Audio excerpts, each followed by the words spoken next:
very few athletes will ever, I think, at this point. I know there's bigger contracts now. 2019, so 6 years ago. But very few athletes will ever understand the idea of that, like what those guys' lives were like. Even like Riddick Bowe. Oh yeah, like Riddick Bowe was champion for like 2 fights.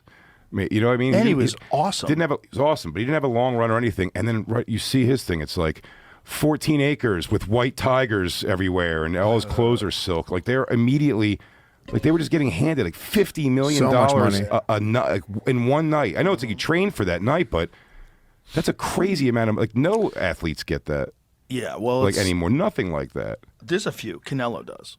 Does he? Yeah, Canelo has a giant deal with the Saudis. Saudis. But I don't mean maybe even boxing still has that with the pay-per-view like taken. I just mean some of these boxers are making pretty fucking nuts money. But that sport's the only sport that, I mean, UFC. It's never paid like that, has it? I don't know what the most amount anyone's been paid in the UFC for a fight.